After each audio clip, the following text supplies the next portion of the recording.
Once again, it's our Ho Ho Ho Christmas special again. Hody ho, it's time for the horror guys. Ho Ho Horror Guys. I'm Kevin. I'm Brian. We're going to talk about Christmas horror movies. Once again, this is our third week in a row. And with at least one more to go. There's so many more Christmas movies. It's an unending pile of dreadful Christmas cheer. They keep making more. Some of them are dreadful, some are quite good. A lot of them seem to tend toward the horror comedy kind of side of things. Yeah, they do. Not all of them.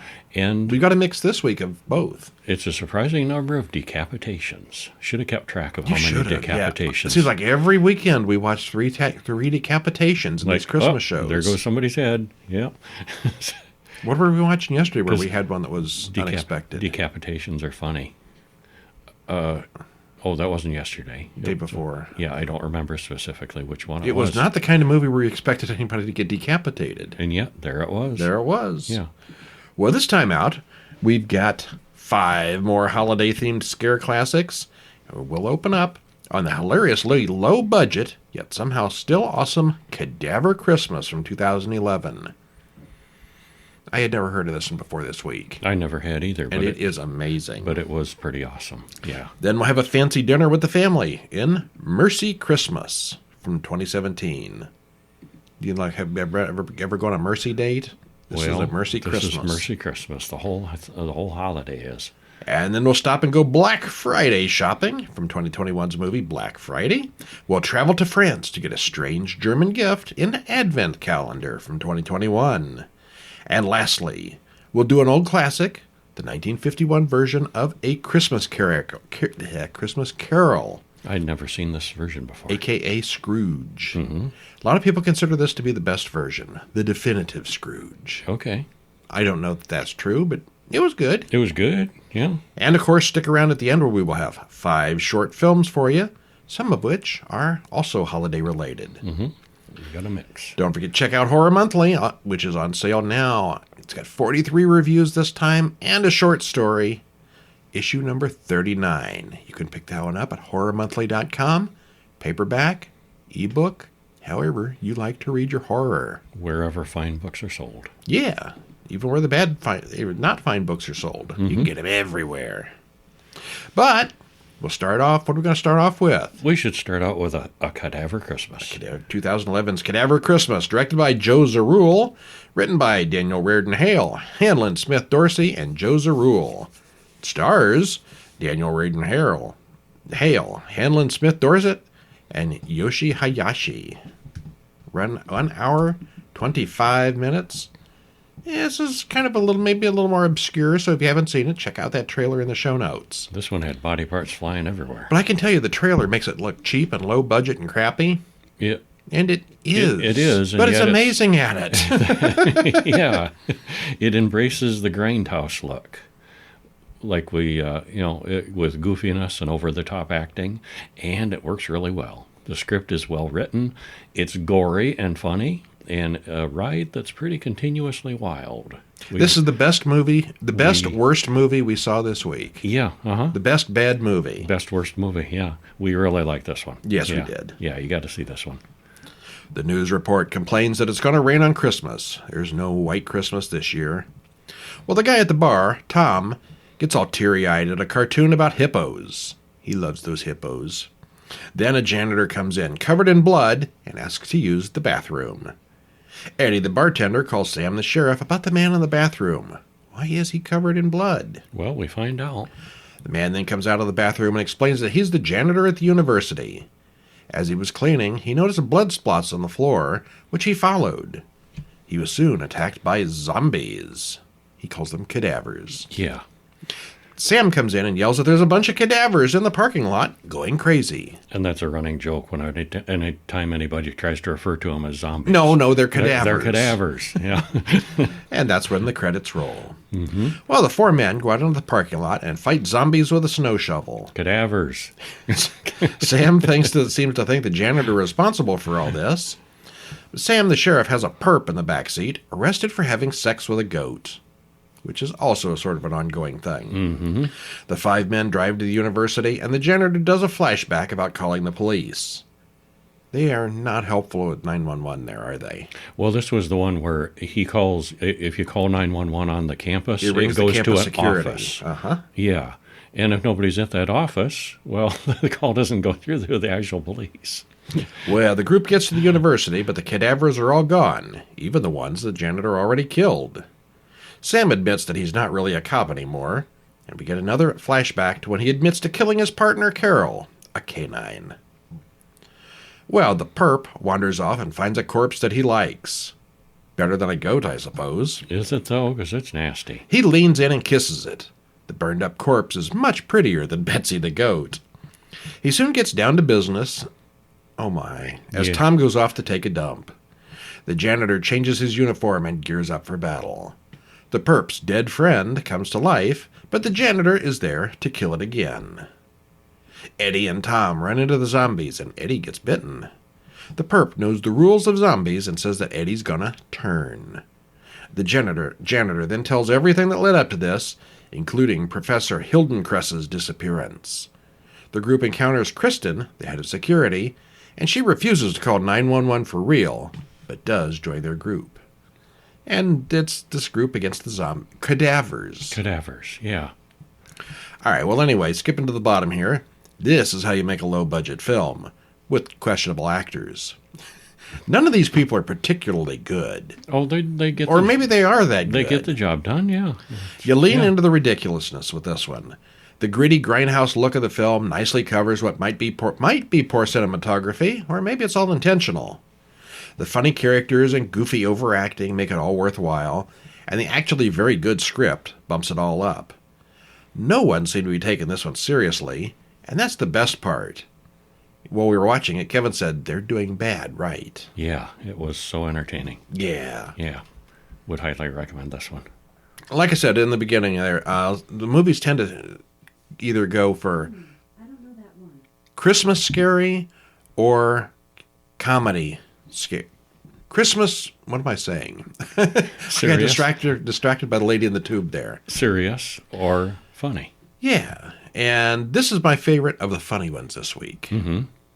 And we have another funny one, which is not my favorite, 2017's Mercy Christmas. Directed by Ryan Nelson, written by Beth Levy Nelson and Ryan Nelson, stars Stephen Hubel, Cole Gleason, and Whitney Nelson. Hour and 23 minutes. Trailer in the show notes. There seems to be a Nelson connection here. Seems to be. Yeah. Well, this is about a super nice and super passive guy that has the worst Christmas ever when he falls victim to a family of cannibals. It's loaded with dark humor and some over-the-top violence, so there's some good stuff there.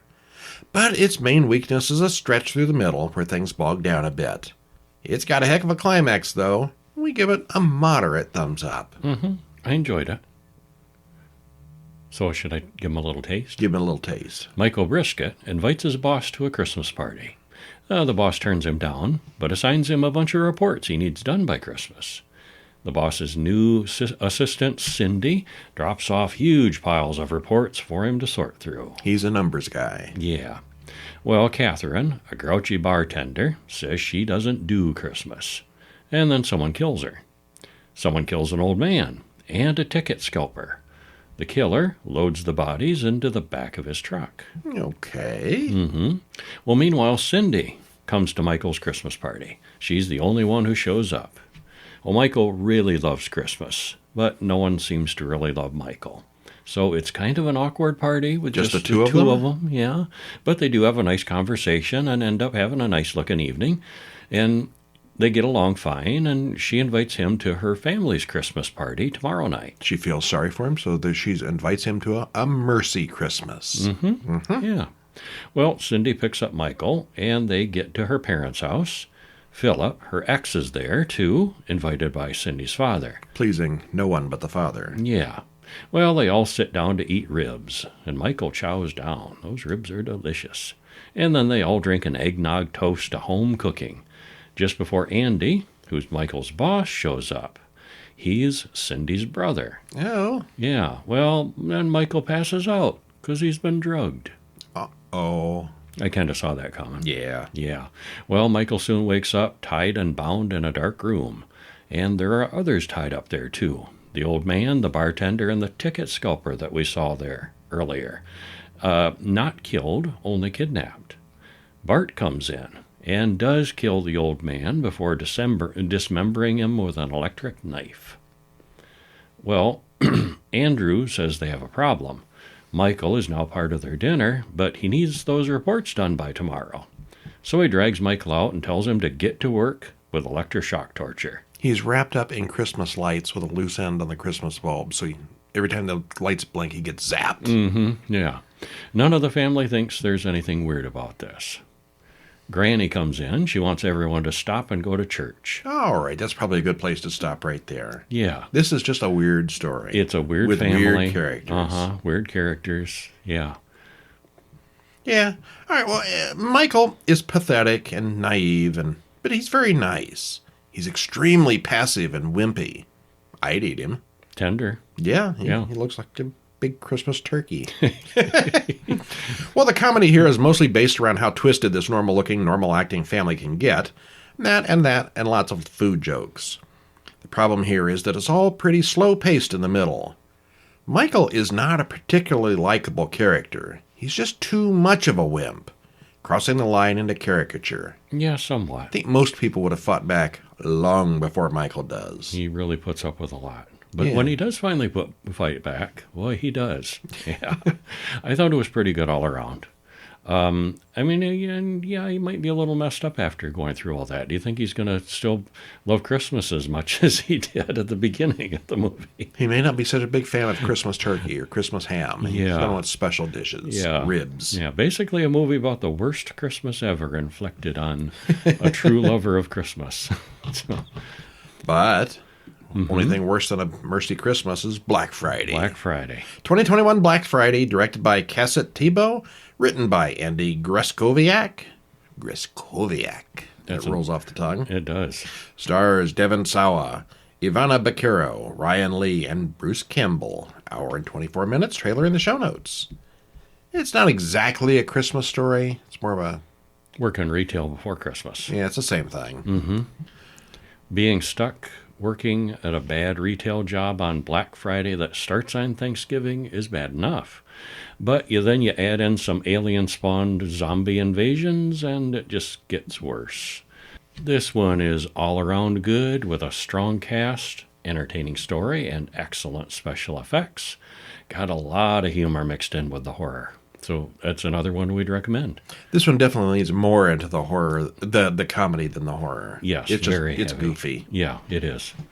Bruce Campbell playing it up, and yeah. Some men are in the store on Thanksgiving, putting up banners and decorations for Black Friday, and there are already people waiting outside. There's a crash, and Monty finds a pulsating blob on the floor. It opens up like a facehugger egg, and bad things happen before the credits even roll. Before the credits even. Ken takes the two kids to drop them off at their mom's house. They don't like mom's new boyfriend. Ken explains that heroes work on the holidays, and heads to pick up Chris, who leads his family and heads to work too. Although mom's new boyfriend does not work on the holidays, so he's no hero. He's no hero. Yeah. Yeah. Well, they talk about how depressing it is to leave their families for this crap. At the We Love Toys store, the shoppers are lined up around the building, and some complain that they don't feel well. Ken flirts with Marnie as the radio talks about tonight's meteor shower. Corporate has said that calling it Black Friday is racist, so now Anita wants it all to call it Green Friday instead, because that's when the green rolls in. She also threatens to write up Chris for not having his shirt tucked in. She's one of those kind of She's HR that people. kind of person, yeah. Lou, the truck driver, enters, needing to use the bathrooms for an emergency. Jonathan, the manager, gives them all a pep talk over the intercom. Also, there will be no paid breaks tonight, and the crew is unenthusiastic at best. Yay, team! Let's sell, let's sell, let's sell! Oh, no breaks tonight. No Yeah. bonuses tonight. This is a crew that's mostly going to work as hard as they're paid. Yep. Yeah. Emmett is Ken's new shadow, and he's never worked retail before. He's so enthusiastic and uppity and jumping up and down and thrilled and enthusiastic, and yeah, he hasn't worked retail before. He hasn't, yeah. Well, Brian, the assistant manager, opens the doors and the mob pours in, and it's insane. Chris finds sticky snot all over his cash register, and Marnie notices that some of the customers look a little off. It's one of those that's the golden age of Black Friday, where they just open the doors and let it rip. Yep. And the mob comes in. Some of them are clearly off, and they're not even sick. Brian tells Chris to clean up a pile of barf on the floor, but it's not normal-looking barf. What was that, anyway? Ew. Well, the sick man then attacks Chris, and the maintenance man, Archie, gets involved. Brian and Anita zip-tie Chris to a chair. This is a citizen's arrest. Jonathan wants to know what's going on, and another of the mutant zombie customers attacks Emmett, but Ken rescues him. Ken wants to know what's wrong, but Jonathan says it's just normal Green Friday. Brian calls the police and gets sent to voicemail. Uh-oh. Seems to be a running gag this week. That's not a good thing when that happens. As Anita and Ken argue, Emmett starts convulsing, and something inside him kills Anita as everyone watches. Oh, so there is something going on. Jonathan calls Schomburg, the manager of another store, and her store has been overrun by mutant customers. Jonathan swears it's all going to blow over. Then Anita gets up and runs them all out of the back room.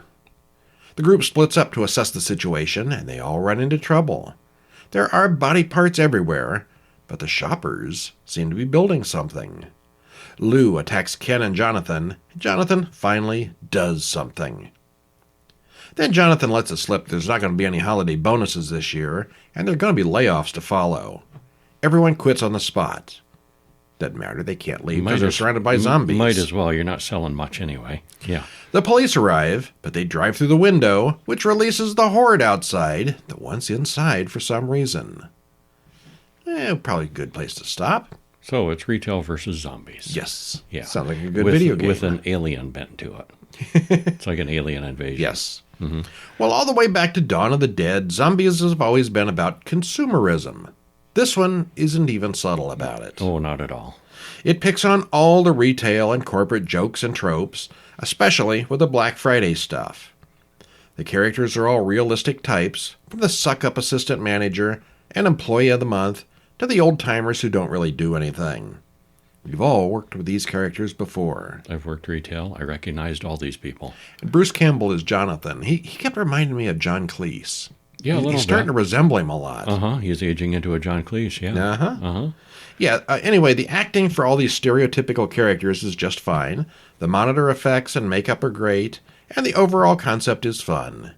It's pretty decent. Also, I really want a Dower Dennis toy. It was like a robot. A very depressed teddy bear. Yeah. They announced early on that they was having a recall on it. Teddy Ruxpin was... Oh, it's a rough day. Yeah. I hate Tuesdays. Yeah, he's a fun doll. I thought this was unique enough of a zombie tale with the space alien element to make it interesting. I mean, because zombies have been done 1,000 times, but these aren't exactly they aren't exactly this time. Yeah, there is some differences. The casting was great, and like you said, the effects are really good. I had a fun time watching this one. Yeah, me too. Yeah. All right, so we said earlier Cadaver Christmas was my favorite comedy horror of the week. This next one is my favorite scary horror of the week. This is my favorite of the week, period. And it is mine, too. Yeah, it is the best of the week. Mm-hmm. And I haven't heard much about it either. I hadn't either, and it's from 2021. The Advent Calendar 2021. This is a French movie, so it may be new over here. Oh, it's a little hard to tell with foreign films sometimes. Yeah. Written and directed by Patrick Reidmont, stars Eugenie Derouin, Honorine Magnier, and Clement Olivieri. Hour and 44 minutes. Trailer in the show notes.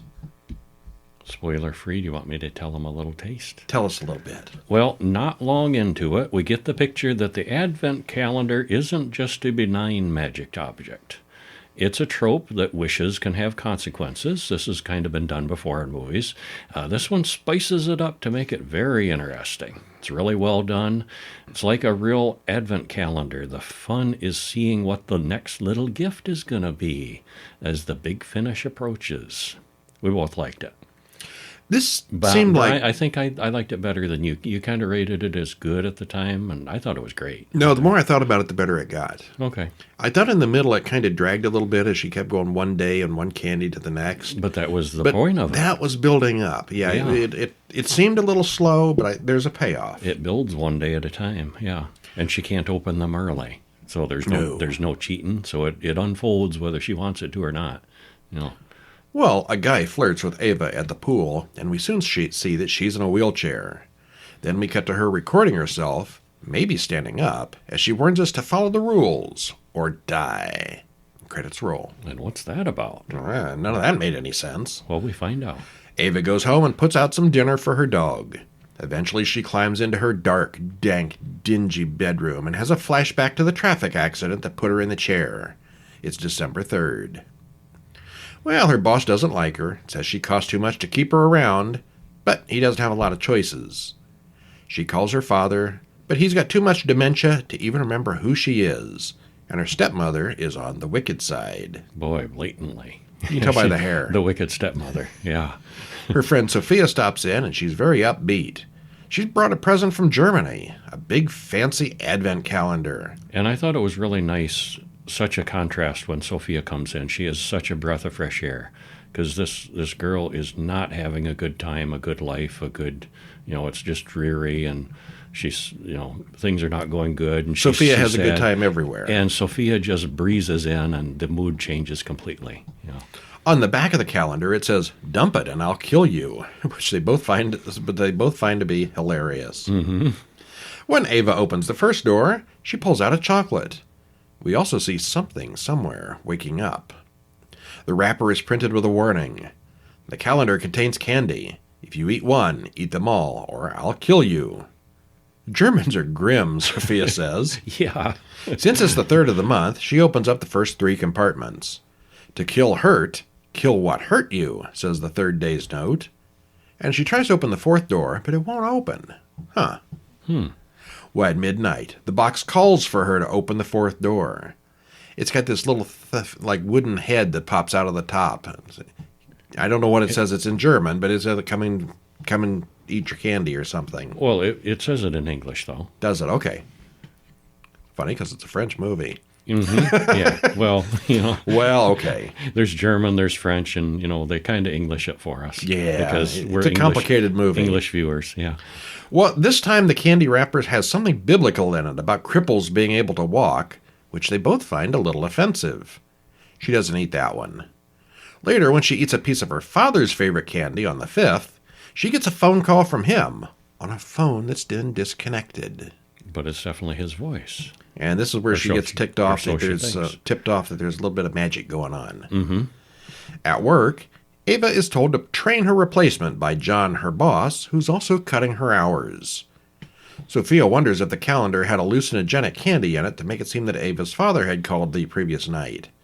She doesn't know much since she stole the box. So Sophia didn't actually buy this candy.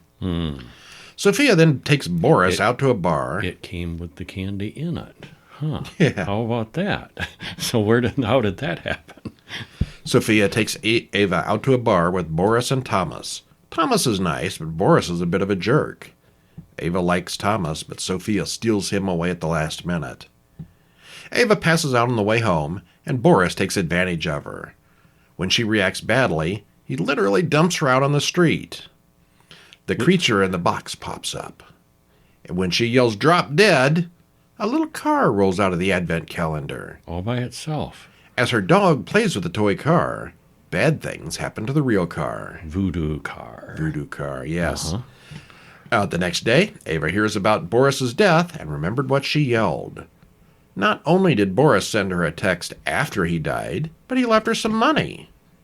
At midnight, the box wants more attention. This time, it's a candy heart. Yeah, the way she gets money, too, it's an app that's an investment app. And she gets a hint about how to invest the money, too. And it works out really well. And it works out really well. So the box is giving her things. It's giving money. And the candy heart plays in as a love potion. And The business with her losing her job doesn't really And- work out that way either. And there was some hints of, healing the cripples. And, Uh-huh. Yeah, is she going to get healed? And, how, what is this box doing for her? But what does it want in return? That's the problem. Yeah. Well, okay, wrapping it up here at the end, Ava has had a rough year, and we want her to get better, even when the box does bad things to bad people. Still, we know things are going to escalate and get out of hand, because that's the kind of movie that this is. Mm-hmm. We didn't know how it was going to end until it did. On the first watch, I didn't quite understand the whole trick at the end that was thrown in kind of at the last moment. Well, they explain it. They at do the explain end. it, yeah. You get hints of it as it goes along. Don't spoil it. I'm not going to spoil it. Yeah. But they do. Everything does wrap up nicely. It does at the end. eventually make sense. Yeah, it was very good, yeah. Yeah. I thought she really nailed the role of Eva. Uh-huh. Complex individual. I mean, the gifts that she's getting are, it's both wonderful and horrible. It's just candy, right? Right. What could go wrong? Yeah. And what is decisions? The decisions she has to make as it goes along too. Yeah, I thought it was really good. Yeah, at one point I gave the dog a dog biscuit. I thought that was going to go very badly for the dog. That was not the case. No, that was not the not case. a bit. Yeah. 1951's A Christmas Carol. I can't say it today. Carol does not want to come out of my mouth. Christmas Carol. Yes. Yeah. A Christmas Carol, a.k.a. Scrooge. Directed by Brian Desmond Hurst, written by Charles Dickens and Noel Langley, stars Alastair Sim, Jack Warner, and Kathleen Harrison. Hour and 26 minutes, black and white. And I believe you can watch the entirety of this one. There's a link in the show notes to take you to YouTube where you can watch this whole thing.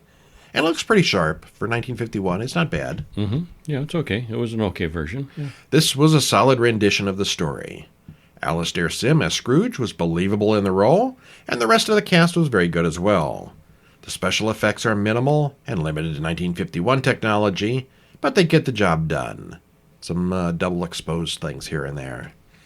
It's not exactly horror in the scary sense, unless you're Scrooge, of course, but it is a ghost story, with 4 main ghosts and a flock of others seen briefly.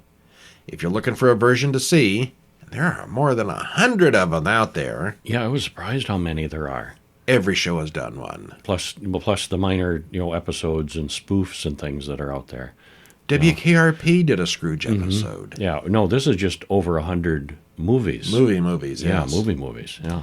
So this is a very good one and thought of by many as the definitive version. I remember the $6 Million Man did an episode of Christmas Carol. It's a very popular public domain story. Yeah. All right, well, what happens? Well, we hear that old Marley was dead for 7 years. His partner, Mr. Scrooge, runs the business. It's Christmas, but Scrooge says that's humbug and leaves. Outside, a man asks for more time to pay back the money Scrooge loaned him. On the walk to his office, he runs off some children singing Christmas carols. And the guy doesn't get any leeway from Scrooge or any charity. Charity man, in fact, comes to the office wanting money for the poor, but Scrooge says they should just send the poor to the workhouse or prison. Bah humbug! He refuses to donate anything to charity. So he's tight. He's grumpy. Scrooge's nephew Fred comes in and wishes his uncle a Merry Christmas. Scrooge doesn't approve of his nephew's wife, but he is invited to dinner anyway. Fred is nice, and he wishes the Cratchit family a Merry Christmas on the way out. Bob Cratchit is Scrooge's underpaid clerk. And at home, we cut to Tim Cratchit and his mother in a town. They've gone to buy a goose. Tim walks with a crutch. She complains that Bob's boss makes him work so late on Christmas Eve. If Scrooge had his way, they'd all work through Christmas. Tim Cratchit, am I right? Tim Cratchit. Yeah. Yeah, Tiny Tim. Well, on the way home, Scrooge sees dead Marley's face in the door knocker, but he goes inside anyway. He's kind of creeped out, but he locks the door and sits with his bowl of gruel in front of the fireplace. Well, he starts to hear scary noises before he sees the ghost of Jacob Marley, his old co-worker. He drags around heavy boxes that are chained to him. Scrooge thinks he might just have indigestion or something. He's hallucinating this. But Marley insists that he's real, he's here, and he explains that he wears the chains that he's forged in life. He made his own curse, because he was selfish and greedy too. He also points out that it's not too late for Scrooge to turn his life around and avoid the same fate, and that he will be visited by 3 spirits tonight. All right, and at this point, Scrooge is looking pretty doggone terrified, because this is not just a bit of indigestion. He played it really well. Yeah, but maybe he played it a little too well. At this point, I think if there had been no more, Scrooge probably still would have turned around and become a good guy. He might have. He was really looking pretty terrified here. Well, these 3 spirits that visit him really nail it home, though. Yeah. But I think that was maybe it's the best acting of the movie, but it's also maybe the weakness of the movie, because all the time he seemed very knowledgeable about what he was doing wrong. I'm cheap, I'm miserly, I don't like Christmas, I don't help the poor. He knows this, and he's ashamed of it. And it seems like he's willing, maybe a little too early, to give it up. Yeah, maybe. Yeah. I think the most of the versions, until he sees his own death later on, he's not really convinced. That really nails it home. I think this version, he was convinced pretty early on. And the rest didn't actually seem necessary. Then he gets even more convinced. Yeah. Oh, well, it's well acted for sure, but the special effects are a bit iffy. Still, that's not the point of the story. And this is widely regarded as the best version of the Dickens story, and it is very good. It's black and white, however, but I bet you could find a colored version if you looked for it. Maybe. I bet they're out there. The story is fairly close to the book, as far as I can remember. I have read the book, and there's not a lot of fluff here. They seem to spend maybe a little bit more time on the ghost of Christmas past, seeing as where Scrooge got all his money. They cheated out this business owner, and Scrooge Marley took over his business. And, okay, well, I guess that tells us stuff. Yeah, it does, yeah. Gives us the background. Yeah. All right. If you're in the mood for a interesting Christmas parable, this is a good one. Because nobody knows this story. All right, well, let's go on to our short films. And we'll start off with one from 2019 called Special Day. Directed by Teal Greyhavens. You think that's a real name? Probably. Wow. Yeah. Written by Nikolai von Keller. Stars Maya Bowman, Laura Wernette, and Caesar James. A little over 7 minutes, and it is on YouTube. What happens? I think I'm going to go with this one as the favorite of my favorite of the shorts. It's Emily's special day. It's her birthday. And her extended family, they all make a huge deal about it. You're a woman now. We're all so proud of you. Well, her dad and everybody's there. Everyone in her family has either been successful or goes insane, her sister mentions. What? Yeah. Her sister's kind of snide about it, but Dad attributes their success to a special gift that she's finally old enough to share. She was born at 9:03 p.m., and at the same time tonight, she hears it outside. There's a man outside now that she can see. Only it's not quite a man. It's kind of ghoulish looking. And she's told it's not a man, just think of it as a new friend. And yes, I agree with you. I think this is my favorite of the shorts this week also. It's just an interesting concept, and it's very well made. Yeah. Well, I don't see why the family couldn't have let Emily in on the secret ahead of time. I mean, they waited till 9:03 to tell her about this, and that's got to be pretty freaking shocking. It would be. Yeah, but maybe it has to be that way. Yeah. Still, she wouldn't have been able to see the man until now, but she'd have been way less freaked out, maybe even eager if she'd known what to expect. Yeah, once you reach age, your companion or whatever it is appears to you and follows you for the rest of your life. We know what it is, but we don't get to spoil it. Yeah. Once we heard the rules of the Sentinel, it was pretty obvious where this was going to go. It's short, it's simple, and it's really well done. There's not much more to the story that we could logically ask for, but yeah, I'd kind of like to see more of this. Yeah, I wouldn't mind that. Very cool. There's other ways the story could have gone. Different stories with maybe different family members or something. But yeah, it was weird. Yeah. And now our holiday short film called He Sees You, a winter solstice horror. Written and directed by Zachary Paget, starring Zachary Paget. 6 minutes, 23 seconds, and you watch it in YouTube. It's a one-man show. Well, a couple weeks ago we did Shut the Door at 10:04. Same guy. Yeah. So I think he's in our feed now for some reason. He does good work. What happens? Well, a man is working on making dinner alone at home. We watch him through the window from a very well-lit patio. He soon goes upstairs and watches a video about the history of Christmas, Saturnalia, and Yule. Except suddenly the lights go out. Well, he checks the lamp, and the bulb has been removed. What? It's not a power outage. No. He goes into the kitchen, and the bulbs have been removed there as well. And I was thinking at the time, the way you know this is a low-budget movie, because you can see the clock there on the oven is still blinking. The power is on, obviously. The power was on. But no, the bulbs have all been removed. The bulbs were taken, yeah. And the patio has gone. The patio had this string of like Edison old-style bulbs. Those are all gone. Well, fortunately, he finds a bulb in a drawer and plugs it in, screws it in, turns on the light. Don't do it. Don't do it. Oh, there's a reason. Yeah. I'm not quite sure what the connection of the Yule video has with the monster, but it was included for some reason, so I guess it's a monster from history.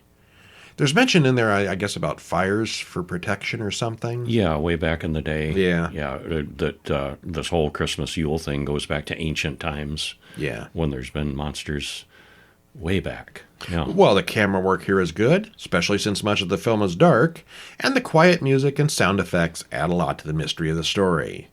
Don't think I quite understood the lore part of the story, but it's well done. Yeah, I liked it. It was good. Yeah. What's next?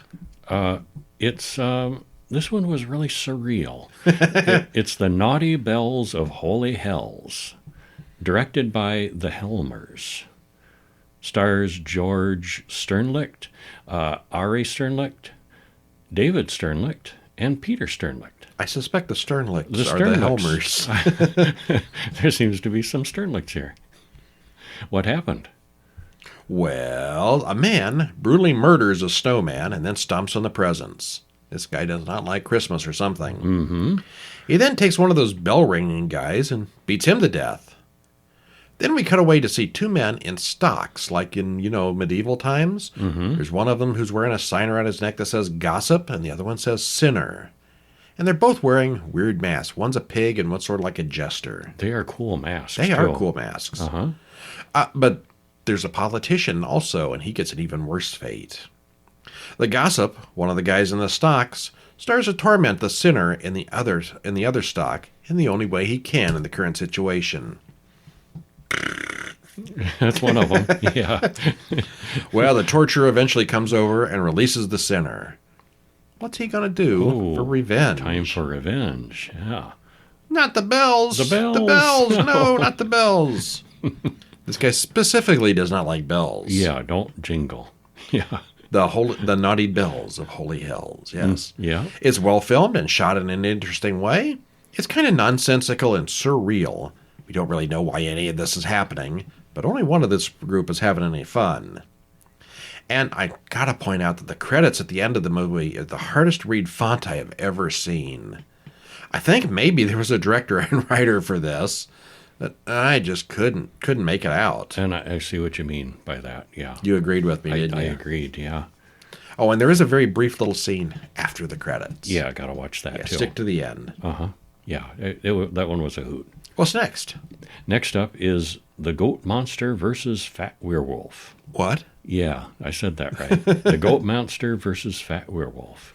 Written and directed by Shortest Blockbusters and stars, it's animated. 5 minutes exactly, and it's on YouTube.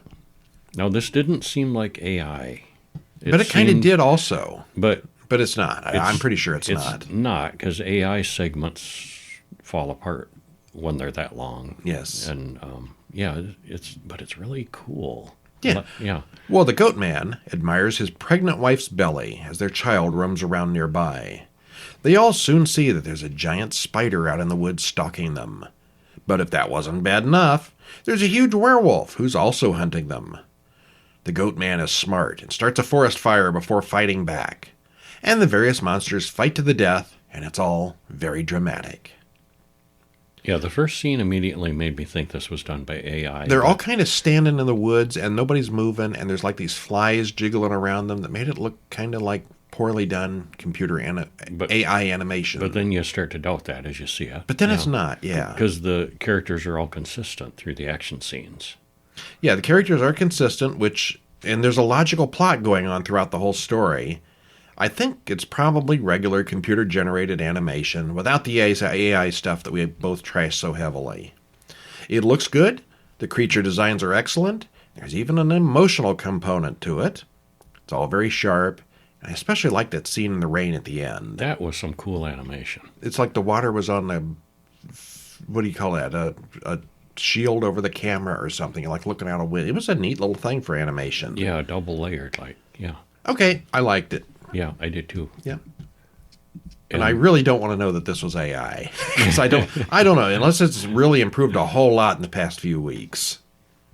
Well, then we come to our final one. The Unseen, written and directed by Xander Ross, stars Sophie Stewart, Teddy Jones, and Joseph Hunt. Little under 6 minutes, and it's a YouTube also. Well, a student researches the Angel of Death at the library. She wraps that up, and then walks home across campus. Even before she leaves, we see that she's not alone, but a little later on the way home, she spots a dark man in a plague doctor's outfit who's following her. Could that be the Angel of Death? Could be. Suddenly, he's in front of her, and he wants to show her a magic trick. Oh, isn't that nice? What, it all looks and sounds good with nice pacing. The creature looks cool without even needing any special effects. That's a really cool mask. It is. The girl, I want to wear that to Christmas. Yeah. Nobody would notice. The girl looks suitably terrified and confused in every scene.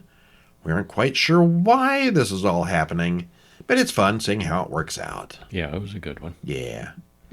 Oh, hey, we're all out of movies. No, we'll have to watch more now. We will. And of course, we didn't spoil any of these because we don't do that anymore. But if you want to read the full spoilery synopsis on these, go over to horrorweekly.com. You don't have to sign up for that free weekly email newsletter, but you can read it right there on the site. And if you'd like to get next week's and all the weeks in your email box, you can sign up right there at horrorweekly.com. It's completely free. No strings, no catch, one email a week. You can, of course, give us some money, and we'll give you a bonus episode with 5 or 6 other 5 or 6 movies in it every month. Nice. It's our bonus podcast, which is only available to the paid subscribers. But you don't have to be paid to get all this good stuff in your email box.